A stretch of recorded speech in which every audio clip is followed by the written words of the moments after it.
Welcome everyone to A Novel Idea 2022.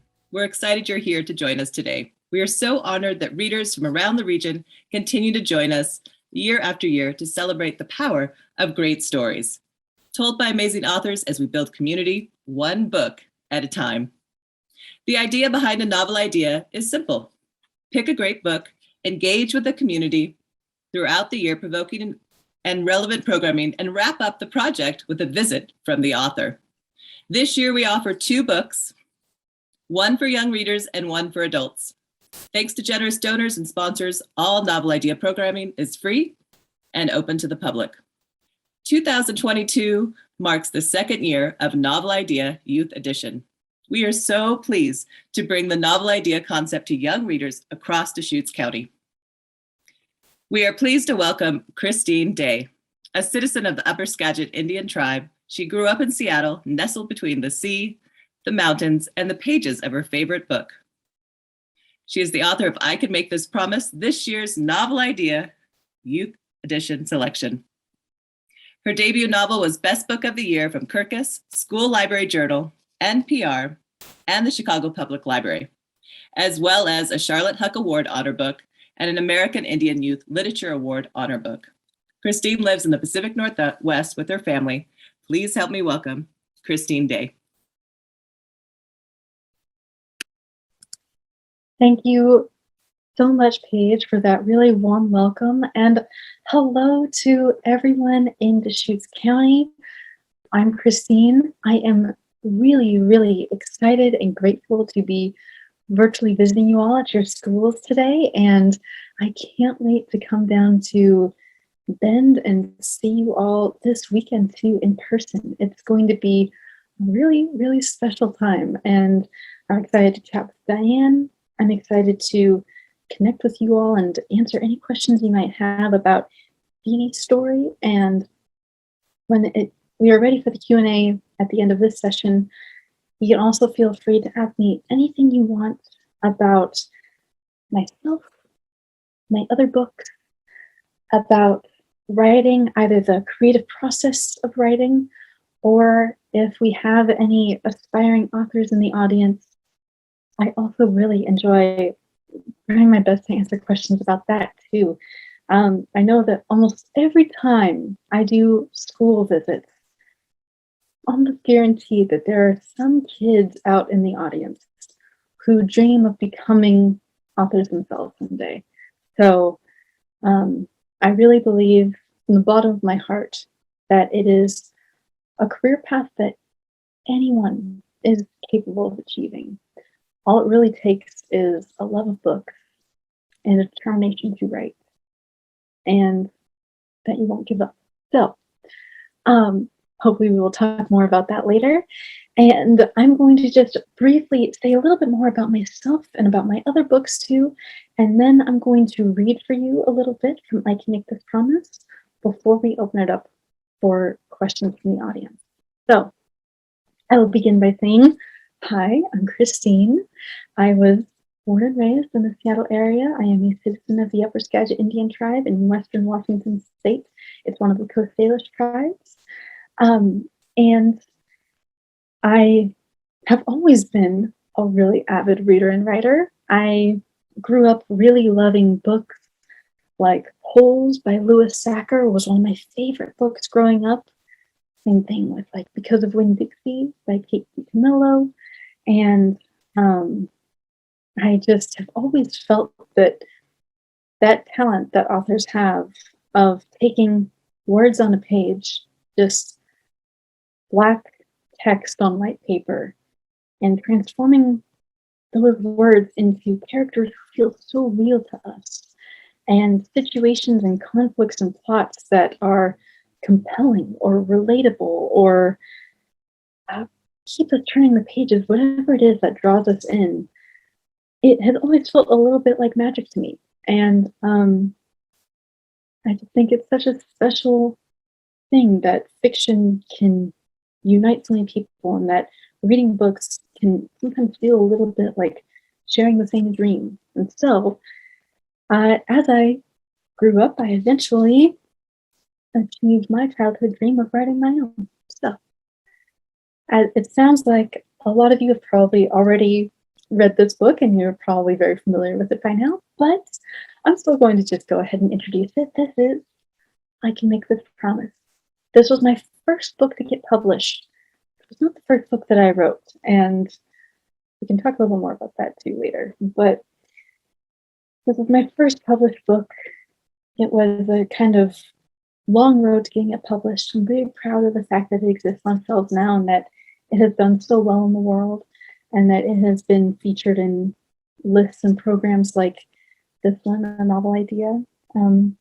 This is the story of a young girl named Edie, who one day she and her friends find this box in the attic filled with all of these letters and photographs from a woman who looks a lot like her and who shares her same first name, but she doesn't know who she is or how she might be connected or related to her. And this discovery opens up a lot of questions that she has about her mother's adoption, about her family's history, and about her cultural identity, and about where she's from and where she's going. So that is my first published book, I Can Make This Promise. My second book to come out is called The Sea in Winter. And this one is about a young girl named Maisie, who's a very serious young dance student. And she has injured her knee. And this knee injury has taken her out of the dance studio and away from her friends and her life and her sanctuary there. And she is still healing, she's still recovering, and we follow her and her family as they go on this midwinter road trip around the Olympic Peninsula in Washington State. And basically, it just deals with a lot of themes about resilience and about how do we overcome unexpected obstacles or losses or difficult periods in our lives. And will dance be a part of her future or will it not? And so that is my second book, The Sea in Winter. My most recent book to come out is a little bit different than the other two because this is, for one thing, as you'll see, much shorter. It is kind of an earlier chapter book for kids who are just getting started reading chapter books. And it is also a work of nonfiction. So this is the true story of Maria Tallchief, who was the first American prima ballerina. And she was also the first Native American woman to hold that title. She was an Osage citizen who was born in Oklahoma, spent part of her childhood growing up in Los Angeles, California. And then when she was a teenager, she joined this traveling dance company and she started touring all around the world, performing on some of the oldest and grandest ballet stages in existence. And she was the first American to perform at the Paris Opera Ballet in France. She was also the first person to debut the role of the Sugar Plum Fairy in The Nutcracker. And I don't know if there are folks in the audience who have been to the Nutcracker before or who have maybe even performed in the Nutcracker Ballet. And it's still a really popular production and a beloved holiday tradition for a lot of families to this day. And part of the reason why it became so popular was because she was such a huge star at the time, and she really popularized it in the United States. So anyway, after she retired from the stage, she continued to teach ballet lessons for kids, and she also worked as an artistic director of a ballet company. And so she continued to share her gifts and her knowledge in those ways, even after she was done performing herself. I will also add that this book has some illustrations by the really incredible Gillian Flint, who totally brought Maria's likeness to life. She was a young dance student dreaming of becoming a professional ballerina someday. And one more. Here she is when she was 3 years old, first starting her lessons. So it was a real honor and a joy to share Maria's life story and her experiences and everything that she accomplished over the course of her career with young readers. It's a very, very brief introduction of her, but it was a real passion project of mine. I will also tell you really quickly that I am in this incredible collection called Ancestor Approved. And this is a collection of short stories and poetry that was created and edited by my really dear friend Cynthia Lytick Smith. She brought together 16 different Native American writers from all across the country. And she basically invited us to come up with our own stories, our own plots and conflicts and situations that were all set at the same place, at the same intertribal powwow. And this is based off of a real powwow that takes place at the University of Michigan every year called the Dance for Mother Earth powwow. So it was really neat. It was a fun group project, and it was a really collaborative process too. We all worked with the same powwow schedule, the same map of the layout of what the setting would look like. We even had the same weather forecast so that all of our stories would line up and clearly have the same setting, and that there would be no kind of mistakes and anything like that. My short story in this collection is about a girl named Riley who travels from her hometown of LaConner, Washington, to the University of Michigan, where her older sister Brooke is a student. And while they're there at the powwow, Brooke breaks the news that she might not actually be coming home for the summer as planned. Instead, she wants to go and travel abroad and study abroad in Greenland. And this really hurts Riley's feelings because she has missed her sister so much, and she was really excited for her to come home and to be there for the summer, because the distance has been really hard for Riley, and she doesn't understand why her sister would want to continue to stay away, even if it means furthering her education and everything. It's just hard. And so this is for me, it was a powwow story, it was a sister story, and it was really about how sometimes as we grow up and we enter new chapters and phases of our lives, it can be hard how, as we grow up, we sometimes grow apart, even from the people we are closest to, even from the people we love and want to support, but don't always know how. And so it's kind of about grappling with that. And the entire collection is just filled with gems. Everyone in this collection, I admire them all so much. I'm proud to call many of them friends of mine. And it was such an incredible group project to be a part of. And it really shows just how talented a lot of these authors are. And hopefully it will introduce you to some new authors that you might not have read their work before, but will seek out, because there are a ton of really talented Native American creators out there in the world right now publishing stories, and a ton more to come. So anyway, that is Ancestor Approved, another passion project of mine. And my next book is going to come out next year. It will be called We Still Belong. And I am very excited about this next one as well. It is scheduled to be released in the summer of 2023.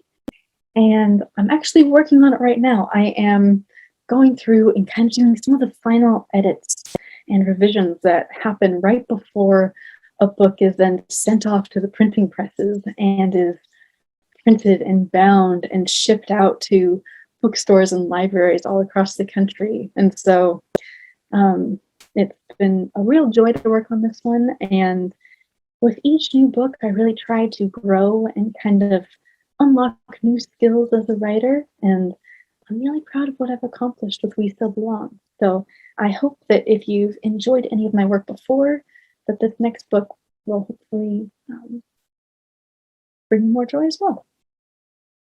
And now, with no further ado, I'm going to read a little bit for you from I Can Make This Promise. And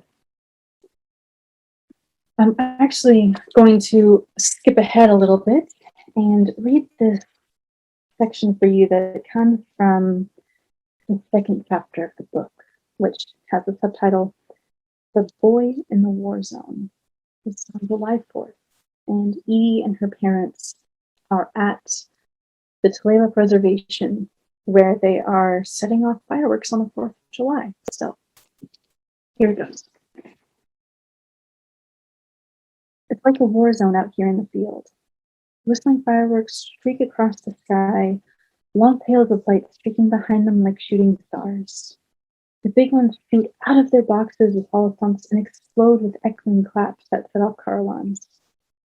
Fountains erupt in glittering sparks, hissing softly as they stand stationary on the ground.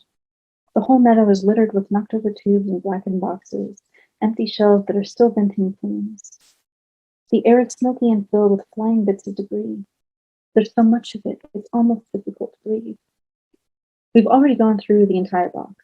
We're standing a respectful distance away from other people. Thickets of trees line the field's perimeter. An explosion goes off, perilously close to a cluster of dry-looking leaves and branches. I swallow and return my attention to our fountain as it huffs blue smoke and embers. Within moments, it fizzles out in a dwindling orange flame. Dad's hand grazes my shoulder. Is it time for your mystery firework? I nod. Can I be the one to light it? My parents exchange glances. Mom shrugs and nods, granting her permission. Dad says, sure. I don't see why not. He leads me to the spot where our fountain burned out.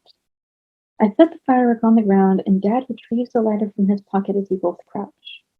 Just be careful with your fingers, he says. Don't tilt the flame toward your knuckles, and once the fuse is lit, be sure to back away quick. I'm 12, I tell him, not 2. Stop worrying so much. He laughs. Yeah, well, I guess I should be grateful you even asked. When I was your age, I don't think I waited for permission to do anything, especially when it came to fireworks. I can't help but smirk. Dad's stories often fit into one of 2 categories. He either talks about Boy Scouts, Little League, and his top grades in math and science, or he talks about mischief, the pranks he used to pull, the hospital trips when daring stunts didn't go well. It's hard to imagine that some of his stories really happened, but maybe that's because I've only known him since he became a dad. He hands me the lighter, and I throw a quick glance at Mom. She responds with one of her warmest smiles, the kind that makes her pupils shine and her eyes crinkle around the corners. Mom doesn't share many of her childhood memories. She doesn't have endless nostalgic stories like Dad does. I know she was smart and shy and liked to read books. I know she and Uncle Phil didn't get along until they were teenagers. I know she was a writer for her high school's newspaper, but that's pretty much it. Well, Dad says, what are you waiting for? I light the fuse. We both stand and back away swiftly. His arm crosses in front of me protectively. Mom's one hand grips my shoulders as we watch the fuse disintegrate into nothing. It goes off with a small pop. Something shoots up and out of it so fast it's just a blur. I throw my head back, amazed by how high it goes, how far it flies. What is it? I cry. Mom gives my shoulders a reassuring squeeze. Just wait. You'll see. It's hanging in the sky, floating weightlessly. It isn't burning or shooting sparks. It isn't like any of the other fireworks. I gasp. It's a parachute. It looks like a tiny hot air balloon. It's striped, turquoise and white. It flutters and flaps as it sails toward the earth, coming down in a diagonal line, heading toward the open field. Horrified, I break free of my mother's grasp. Edie! Before she can say anything else, I'm running straight across the minefield, dodging around people, charging through the crossfire. I keep my eyes glued to the little parachute as it meanders through the dangerous atmosphere. It looks far too innocent amid the showers of sparks. I chase it halfway across the field. When it's only about 15 feet off the ground, I see a boy aiming his Roman candle in the same direction. No, I shout, wait! The boy turns his head and pivots his body just in time. The Roman candle's projectile misses my parachute by several feet. I'm completely out of breath now. I slow to a stop and catch the parachute in midair. There's a little cardboard tube attached to it, connected with thin white string. The striped parachute wrinkles and deflates in my hands. Hey! I look up. The boy with the Roman candle is staring at me. He's wearing a backward-facing baseball cap. A tuft of his black hair is sticking through the open gap. He's also wearing a black t-shirt and basketball shorts. He looks like he's around my age. Sorry, he says with a grimace. I wasn't trying to point at your parachute. A green fireball shoots out of his Roman candle with a muted thunk. He doesn't bother to watch it arc through the air. It's okay. A blue fireball shoots out of his candle, and he still doesn't move away. "I'm Roger," he says. He takes a step closer and holds his free hand out to me. It seems odd to introduce myself to a boy in the middle of a war zone, but I accept the handshake anyway. Edie. His palm is warm and soft. A purple fireball erupts from his candle, but I only see it in my peripheral vision because we're face to face. His eyes are the warmest shade of brown I've ever seen. His teeth are a bright white flash as he smiles at me. Butterflies surge in my stomach. My blush warms my cheeks. He says, "Hi." He's still smiling. His hand is still folded in mine. "Hi. You look native," he says. "I don't think I've ever seen you before. What nation are you?" I blink fast and stutter. "Oh, I mean, yes, I'm native, but Edie?" I drop Roger's hand like a hot potato. Two silhouettes are moving through the thick gray fog. Bits of debris and shrapnel rain around them, like the little black spots that appear on screen in old movies. As they come closer, I can see the relief on my parents' faces. "Oh, good," Dad mutters. "Sweetheart, you can't just run off like that, okay? Come on, let's go. It's getting late." As an afterthought, he adds, "I'm glad you got your parachute." I respond with a mute nod and speed walk away from Roger. My parents lead the way back across the field. I follow a few steps behind and risk a quick glance at Roger before he disappears in the fog. He's staring after me. His Roman candle is still poised in the air, but the tube is smoking, empty. I lift my hand in a wave. He smiles as he waves back. Okay, I'll stop there. So, part of the reason why I skipped ahead and chose to read for you from the second chapter of the book is that this story went through many, many different drafts and revisions before it became the book that we have all read today. And I worked on this book for about 2.5 years over the course of when I first started it to when I finished it. And basically through all of those drafts and revisions and through all of the different kind of versions that I went through and all the rejections that I faced and everything that it took for me to get this book published, there were a lot of changes. There were a lot of themes and character dynamics and things that kind of didn't exactly stay the same. And yet, this particular scene was one that I wrote in the very, very first draft of the book, and it never really changed that much. It kind of stayed throughout every single version of the story. And I think a big part of the reason why that small moment in the fireworks field on the 4th of July when she and her parents are there and she meets Roger, I think the reason why it stayed is because it just shows so much about a lot of what this book is about. It shows how her parents are a little bit maybe overprotective of her.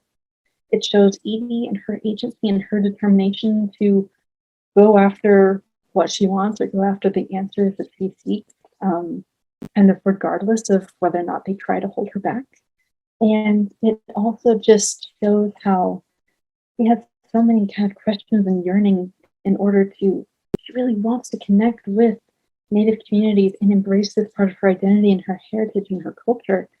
But because of her family's history and because of her mother's adoption, she thinks that there's no real way for her to do that. And so, anyway, all the things that kind of come through, all the hints that you see about her parents' overprotection, her determination, and about what it means to really connect with other people who understand you and see you for what you are. He tells her, "You look Native," and that is such a striking moment for her, and she just can see something that he recognizes in her. So, yeah, all those reasons why I really felt that it was an important scene to kind of keep through all the different versions of the book, and for that reason, a scene I really like to read and share whenever I do events like this. it was also just fun to write because I really like writing scenes that require a lot of kind of descriptive language around the settings and things like that. And there's a ton of really descriptive languages that you can use and tap into to describe setting on fire on the 4th of July. So, with all of that being said, I would really love to start answering your questions in the Q&A. So, all right. So far, or here, Paige, would you like to facilitate the Q&A part? Sure. Thank you so much, Christine, for reading part of your book and sharing your new books. And we do have a few questions, but please continue to add more. I know once we start asking questions, you'll hear more stories from Christine, and you probably will be like, oh, I wanted to ask that. So please continue asking questions. I thought I'd start out with your writing process. On your website, bychristineday.com, you mentioned your advice for young authors, so students maybe that are watching today that love to write. You mentioned read, write, repeat. Can you talk a little bit about your process on writing I Can Make This Promise, or maybe the new book you're working on, and tell us a little bit about your research. Did you actually go to this Pike Place Market in Edie's Eye, or maybe did you go kind of back to all those Seattle places, or were you already familiar with them? Things like that. Yeah, awesome. Thank you so much. That's a really great place to start for the Q&A. So, I basically, that shortened version of the advice I always give, read, write, repeat, is really what I think is all it takes. And I actually, when I was a junior in high school, that one of my favorite authors of all time, Patrick Ness, came to my school. And, as a junior, I was starting to really get ready about, figuring out what I wanted to do with my life after high school and what career path I wanted to go down. I always knew I wanted to write books, but at the same time, I was like, will that be kind of hard? Or how does someone actually write a book and get it published? I didn't really know anything about that process, and there wasn't a really clear way anyone had explained it to me aside from maybe studying creative writing in college. And when Patrick Ness came to my school, he went up to the whiteboard and he told us, I'm going to tell you everything you need to know about writing and publishing books. And this is all it takes. This is all you need to know about. You do these things, you can do it.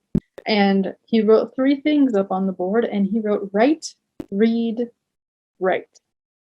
And he explained it in this way that made it seem just that easy and just that accessible and straightforward.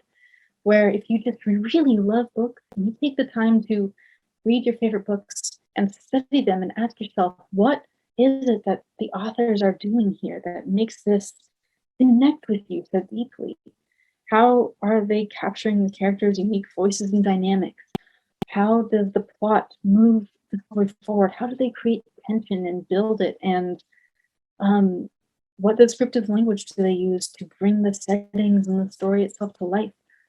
If you take the time to really ask those questions, and same thing with books that maybe you don't feel as drawn in by, well, what is it about this book that's not working for you? And you take that time to really study books and then to just practice writing yourself, and you just repeat those 2 things. And then from there, anything is kind of possible for you because that's the most essential part.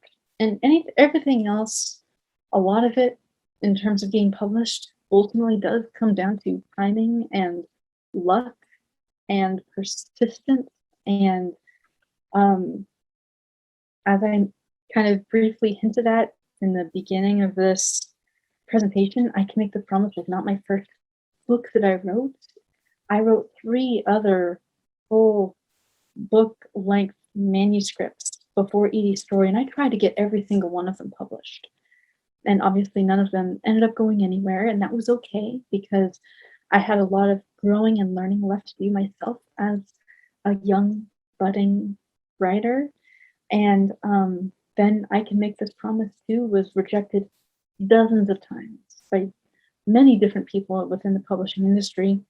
But it was just one of those things where I kept going. And at the end of the day, that's all anyone can ever do is they can just try their best and try to learn and keep working on their craft and keep trying. That's all it is. And so that's my kind of main advice for aspiring writers. And I will also say, in terms of the kind of research for this book and where some of the inspiration and some of the specific real places and histories come from, I wrote I Can Make This Promise mostly and mainly while I was a graduate student at the University of Washington. And I was kind of doing all kinds of research. One thing, I was doing some sort of research on the Indian Child Welfare Act, which did impact my family. My mother is a pre-ICWA adoptee. And so I kind of had conversations with her about that. I count that as part of my research because she actually didn't know anything about the Indian Child Welfare Act or about the fact that her kind of unique situation was a part of a single piece in a much bigger puzzle. And so kind of learning about that and discussing that and going through that kind of experience together of just delving deeper into that history and everything was a big part of it for me and my mom. It was a real bonding experience for us. But then also I was teaching a class actually at the UW on Native Americans in Hollywood, specifically in film and media. And that is something you see come through in some of the letters that are found in the box in the attic. For example, when I first learned about Sachin Littlefeather's really historic and iconic Oscar speech, I learned about that while I was teaching that class. And it was just something that I thought, I was amazed that I had never heard about that before. And so I decided to include it as a little tidbit in the book of what inspires the other Edith to go to Hollywood and try to break into the industry. And then also, there was this one field trip I went on while I was a student there that was really significant to me. We basically went on that ferry from Edmonds to Kingston, and we went and we visited a Suquamish elder and the Suquamish Museum and the historic site of Old Man House all in one day. And the experience I had on that trip, the conversations that were had, and a lot of the history and everything that I learned through doing that really literally changed the way that I look at a lot of the landscapes here in the Seattle area. And just was so also kind of heart healing for me. And so I brought a very similar trip into Edie's story. And so, yeah, I also count that one field trip and that kind of experience as a part of the research process as well. And those are sort of the main things. I drew a lot of inspiration from my own childhood and memories too with writing I Can Make This Promise, even things like Edie gets braces. I had braces when I was a kid, and I remember that experience pretty well. And, yeah, there's just a bunch of different kind of threads that I've just followed because they are fascinating to me. And I basically just treat each book that I write as its own little passion project where I get to really explore questions I have about our humanity and how we fit into the world and how very specific regional, very specific settings and regional histories and tribal activism, it is all very interconnected and interdependent on each other.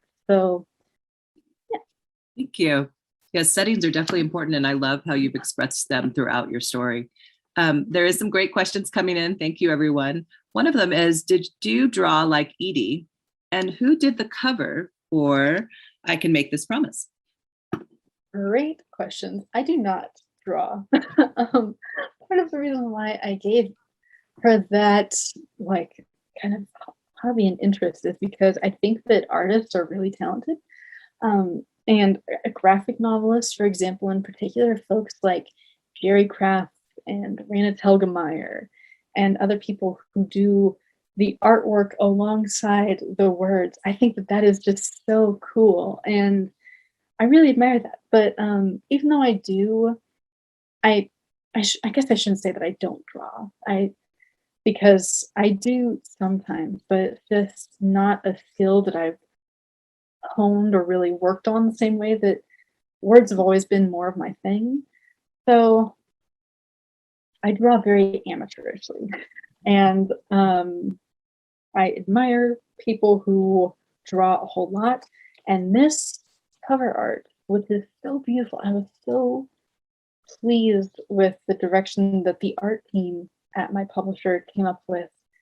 And there's kind of an art and design department that they within each publishing house. They are the ones who come up with a concept for what the design is going to look like. They also choose, what the fonts are going to look like, and they choose what color the binding will be and things like that for hardcovers. There's a ton of design work that goes into the creation of the book. So there was a design team, and they hired Michaela Goad to create this cover art. And she is also a native artist, and she is based in Alaska. She is Tlingit. And she is also a Caldecott medal winning artist for her picture book, We Are Water Protectors. And she has also done and created other picture books and has another one coming out this year, I believe.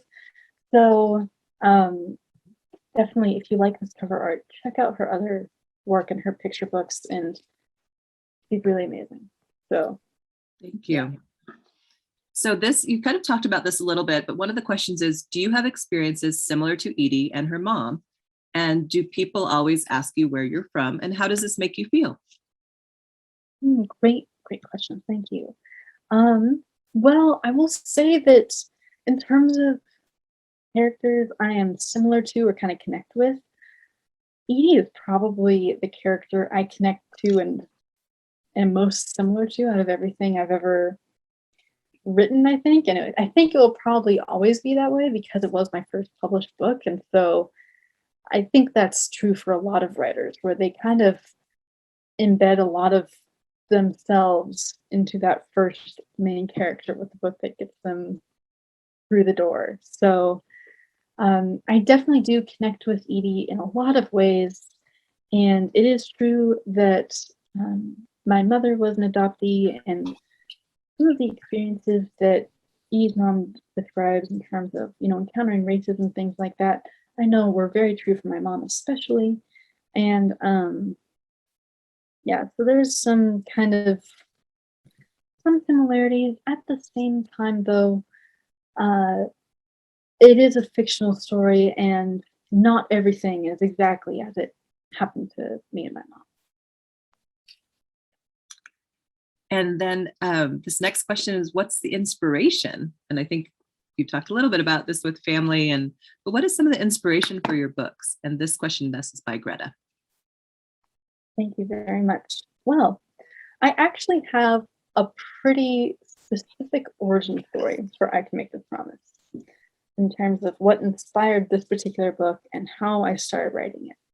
So as I mentioned, I had been trying to break into the publishing industry for a few years with 3 different manuscripts that I occasionally received, notes from people in the industry who said that they really liked my voice, or they liked some of the ideas I was working with, but for whatever reason, they just couldn't really move forward with it.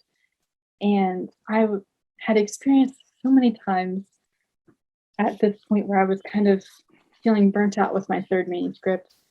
I was starting to feel really dispirited, and I was kind of thinking that maybe writing and publishing books just wasn't in the cards for me.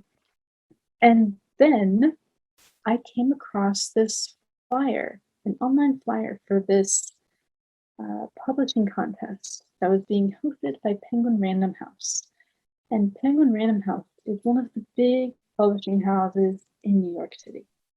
And they were looking for unpublished writers of diverse backgrounds who would submit a manuscript for a realistic fiction contemporary novel that in some way honored Roll of Thunder, Hear My Cry by Mildred D. Taylor.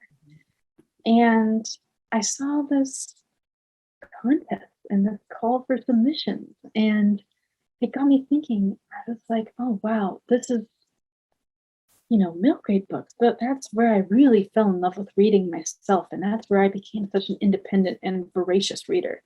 And it reminded me of a lot of the books that I had loved as a kid, and it also made me ask myself, if I were to write a story like that, something that what I think they're asking for, which is maybe a story that will deal a lot with family themes and the exploration of cultural identity, along with other kind of big worldview encompassing questions. What might I contribute? What would that possibly look like for me? And then from there, Edie's voice basically popped into my head and she never went away. And from that very first draft that I finished of what would become I Can Make This Promise, it was just something clicked. And I knew right away that this was the book I was going to keep fighting for, that I would not get burnt out with, and that I really wanted it to be my first published book. So that is how I really got inspired to write this book. And it was just so random, just a flyer that I saw online that brought everything else to come. So thank you. And Edie has a lot of great friends in this story and definitely going through a lot of family situations. Do you have a favorite character in this story is one of the questions in the book. I know this is a tricky question, right? Do you have a favorite character? Oh, that is tricky. That is really tricky, but well, it's tricky. It's difficult, and maybe I'll give two answers actually. The first one is kind of maybe a little bit silly, but it's true that I really love William the Duck, who is Uncle Phil's pet duck that you just see him kind of briefly in the book where he's hanging out in his little kiddie pool at Uncle Phil's birthday party. And this is a character that is just a really minor role, but I basically just included him because I thought it was kind of cute and silly, and I just wanted to make myself laugh because this book does deal with some pretty serious themes and some pretty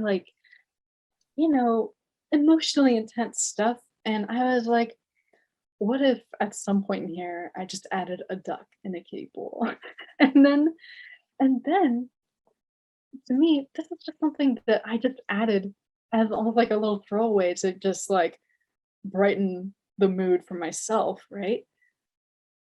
I will say probably a good portion of the fan art and things I've received from kids, the very first fan art I ever received or I ever saw was of William.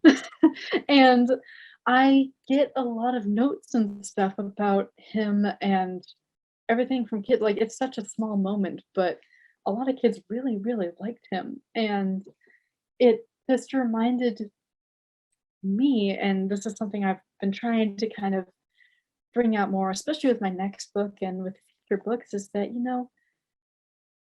writing in books, they're really meant to be fun. And humor is really good. And that is something that will just help the story resonate so much. And so I'm really glad that I included William and learned that little lesson from him.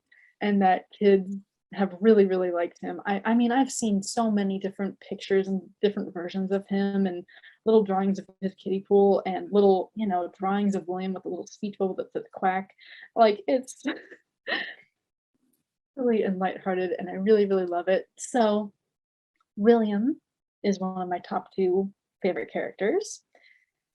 And then, of course, I have to say Edie, because for me, the book just wouldn't exist without her. And I will say, I'll give you a quick story about when I was going through and facing all of those rejections from a bunch of different people in the publishing industry for Edie's story. The very first editor to respond to me and to say, I really want to publish this. I think that your writing is really strong. I think you're dealing with some really interesting themes and histories and stuff that should be told. But I'm wondering if you would be willing to essentially rewrite the whole thing, set it in the past, in like the 1970s or 80s. Take Edie out of it and retell the whole book from her mother's perspective instead, from when she was a kid. And that was a real editorial note that I got. And that was this editor's condition in order to buy the book and publish it and bring it out into the world. And for me, again, it was very disheartening after I had already been rejected so many times. I was running out of places where we could pitch this book and hopefully get someone to pick it up. But even so, to me, I knew immediately, I was like, ooh, this is not someone I can work with. And even if it means never getting a book deal for this book, I can't get published this way because it was too big of a sacrifice. And to me, this story could not exist without Edie. She is the whole heart of the book. And it is her voice and her perspective that was what carried me through writing the whole thing anyway. And so it was scary and uncertain, but I turned that offer down. And then eventually we did find an editor who really loved Edie's perspective and voice and who understood why it was so important to me that this was not another historical book. It has history in it, and we learn a lot from the histories that are mentioned in I Can Make This Promise. But the whole point for me was to write a book that was set now, that is so current. It is written in the present tense. The narration is all written in the present tense, and that was very intentional. I wanted it to be a book that could be taking place right now for kids who exist today. And when I was growing up, and I was an avid reader, and I never had that. I never had books that had Native American characters who existed right now and who lived in the suburbs like I did, or who were just living their ordinary yet extraordinary lives.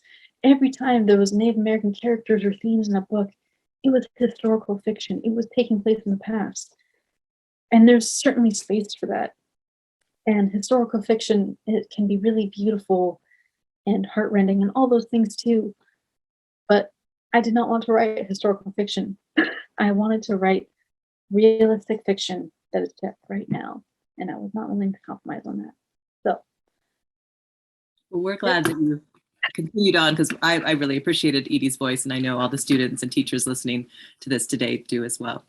And one of the questions was, do you have a favorite book out of all the books you've written? And then I guess the other part to that is, do you get to decide? A lot of students and teachers and families out there were listening to the audiobook. Do you get to decide who reads your book?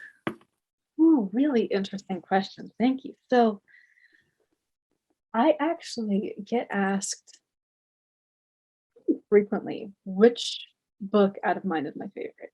And that's tricky. It's really tricky and almost impossible to choose. But if I really, really had to choose one, my answer will always kind of be the same but different, because for me, my favorite book has to always be the one that I've wrote most recently. In this case, We Still Belong. I am really proud of what I've accomplished with this next book. And as I think I said earlier, I just try to constantly grow and challenge myself and do kind of new things with each new book that I bring into the world. So I'm really proud of some of the specific challenges I set for myself with writing We Still Belong. I think that my craft has really grown and developed a lot. And I basically just been trying to constantly grow and challenge myself is what it comes down to. So yeah, with each new book, I hope I get better. And that's why I will say We Still Belong for that. And then for the audiobooks, yeah, with I can basically, I don't know if they'll always choose the sample or audition that I choose. I'm not sure if I'm the one who actually has the final say on this, but for both I Can Make This Promise and The Sea in Winter, I was sent record like kind of sample recordings, and for The Sea in Winter, each woman who was auditioning for the book actually read the first chapter of The Sea in Winter, and it was not like that with I Can Make This Promise. With I Can Make This Promise, they sent me samples of the different like voice actresses reading other audiobooks and seeing what I thought. But with The Sea in Winter, there were people actually specifically auditioning for that book. And both times, my choice and my favorite were actually chosen to narrate the audiobooks. And yeah, that was really cool too. And I really appreciate how my team specifically has been seeking out Native voice actresses to narrate my books, and also Native women artists to create the cover art for my books. I really love the fact that something I created gave other working creative Native women jobs. So, yeah, I will say, with The Sea in Winter, especially with Kimberly Woods, from the very first paragraph of how she brought Maisie's voice to life within that first chapter audition, I was like, "Ooh, this is it. They have to choose her." And I'm really, really glad that they did. And all of the voice actresses are really amazing, but it's interesting when you hear in audiobook how different people, or like how they might kind of emphasize things a little bit differently than you might read it out loud yourself, for example. And she just had this beautiful vulnerability in her voice that honors Maisie's voice so well, I think. And yeah. So anyway, great questions. Thank you. Looks like we have time for one more, and this is kind of a quick question. How many hours a day do you write? Ooh, that changes a lot. There were so well, it's tricky because with each book I've kind of been at like slightly different stages of my life. You see, with I Can Make This Promise, as I said, I mostly wrote that while I was in grad school. And so I basically spent a lot of time on my computer and like writing the book, in the library and in coffee shops, in between classes whenever I was done with my other classwork and things that I had to do. So I basically wrote that kind of whenever I could. Then with The Sea in Winter, I treated it almost as like a day job, and I kind of had like a set schedule. But now I have a 1-year-old daughter, and I mainly wrote We Still Belong during the kind of first year or so of her life. And I wrote that whenever she was napping. And that is something any parents who are listening will know changes a lot. So I'm no longer someone who even writes every single day. I used to be, but I just kind of interesting. When you're a writer and you really want to make it work, you will make a spare 5 minutes work when you have it. And you get enough of those spare 5 minutes, will eventually add up to a book. So yeah, my process kind of changes. Sometimes I will get plenty of writing time. Sometimes I won't write at all for days. And it all just kind of, it varies a lot. It changes a lot depending on what's going on in my life. But I love it enough to keep going, and that's basically what I do. Thank you. Well, we are excited to read We Still Belong. It comes out this summer in 2023. And you can find all of Christine Day's books at the Deschutes Public Library. And don't forget that I Can Make This Promise is available on Hoopla, so you don't even have to wait. You could start reading it now. And we just want to say a huge thank you to all the teachers and students and families that are out here and listening and partaking. Thank you so much for all your questions. I'm sorry we didn't have a chance to answer all of them, but she will definitely be speaking again this weekend. So we hope you can join us either Friday on May 6th, which is tomorrow, at Bend High School, or on Saturday, May 7th at 4 p.m. at the Madras Performing Center. And this video will be available in the next week or so you can watch it on DeschutesLibrary.org. And for more information about Christine, check out her website, bychristineday.com. Thank you so much, and a huge thank you to Christine. Thank you so much for joining us and sharing your stories with us.